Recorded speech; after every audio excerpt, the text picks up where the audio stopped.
Hey everybody, Tracy Brown here. Hope you're all doing well. So last week I did a three-part video. This is the second of three, talking about our relationship with fullness. And in the first video I talked a little bit about a recap or a little bit of a summary of the pretty common fears I think people have, whether of being able to know when enough is enough or being okay with being full and trusting that there'll be more and you'll get your needs met and you're okay. And so in part two, we're going to talk about one end of the spectrum, which is fear of fullness.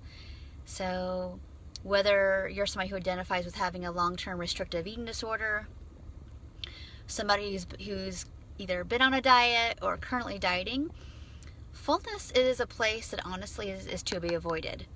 And in a diet, basically any diet system is all about fear. So, fear of eating the wrong things, of eating too much, of fear of your body even, that it's going to betray you. I hear that all the time, that people get so frustrated with themselves of like, why can't I just follow my plan? Or why can't I, what's wrong with me? I used to be able to do it really well and now it's harder. And that's because our bodies are wired and designed for satisfaction. And so if we don't give ourselves the satisfaction and the satiety that it needs to function properly, it's going to make your brain more obsessive about the food. So you may not even eat the food. You may be avoiding any kind of fullness or satisfaction at all cost, and you're probably doing a lot of compensatory things to avoid your fullness, such as, again, calorie counting, macro counting, keeping yourself extremely preoccupied, doing 1 to 10 things at a time in your meals to distract yourself, to not eat more than you planned, avoiding people and situations that you might have to eat and it would be harder to stop. Those are just a couple ways in which we do that. And so why you think about dieting, the goal here is to follow the rules to get what you think is a desired result, which is a smaller body, right? Or some kind of body change manipulation in some way, staying smaller or whatever. The goal isn't fullness or satisfaction. You're not on a diet, you're not going to be satisfied. We tell ourselves that that fake mixed up banana with some cocoa powder is as good as ice cream, but it's not ice cream. It's not real. It's something that probably tastes good or okay, but it's not the same thing as, oh, full, I'm good and done, patting your belly here. It's something you use with your mind to be a substitute for real fullness or satisfaction. And so when you're on a diet, if you use my hunger scale, on a diet, you don't go to a 7 or an 8 and get good and satisfied. You can go to a 5 or 6, maybe even say a little hungry, a 4. Your job isn't to, on a diet, it doesn't matter. Could care less if you feel oh, that was good enough. It's okay, good, I don't feel much, or I feel like I'm done, I feel like I'm satisfied. But if you're hungry again in an hour or 2 hours, that's not true satisfaction. That's, I'm eating enough to get by, so I'm not hungry. But you never get a break. Your brain never gets a break, your body never gets a break of just, I can just be here and digest and move on with some other things. No, you're always going to be obsessing in your head. Okay? And so how can we do this? What's the point of all that? We think it's about, I'm going to get a smaller body. But underneath, I got to get a smaller body, is usually shame and fear.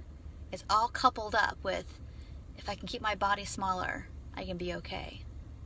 And so I know everybody watching this has their own history and their own storyline that needs to be brought to the surface.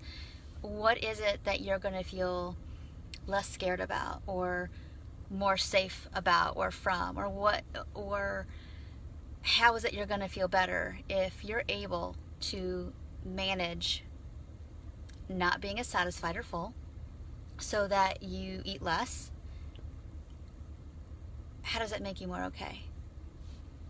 What does that get you actually? Because this life of restricting and not letting yourself get full and get good and done isn't your identity, isn't the fullness of life. This is something totally different as a strategy to feel more okay. And until you at least have a little glimpse of what that is, it's really hard to just tell yourself, oh, just eat to fullness and you'll be fine.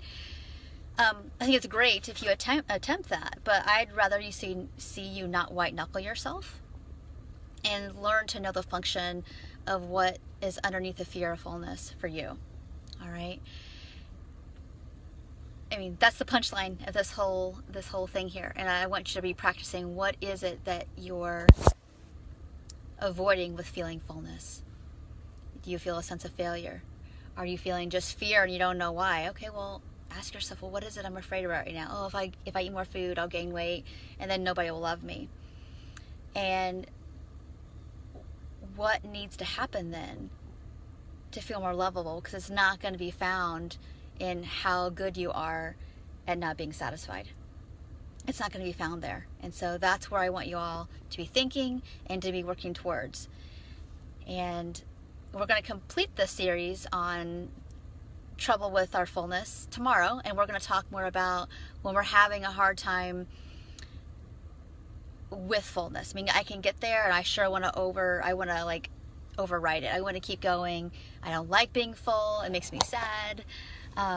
For a different kind of reason, because sometimes we need that fullness. And as you're getting the gist of these videos, what they're about is, I'm a kind of a go deep or go home kind of person. I don't like to hang out on the surface too long, because it's like we need to get to the heart of the matter so we can get on with our lives.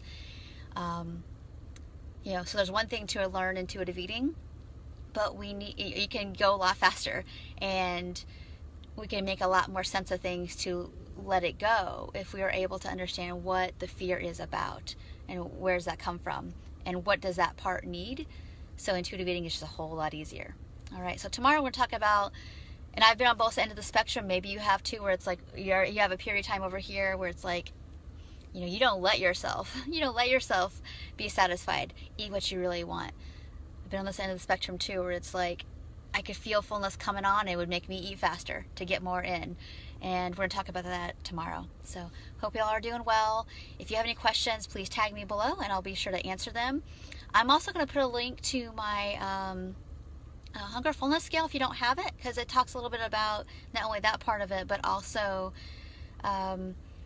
understanding some of the symbolic around those as well. So if you don't have it, I'll post it below and you can use that as well and ask me questions about it. I'll talk to you all soon. Take care. Bye.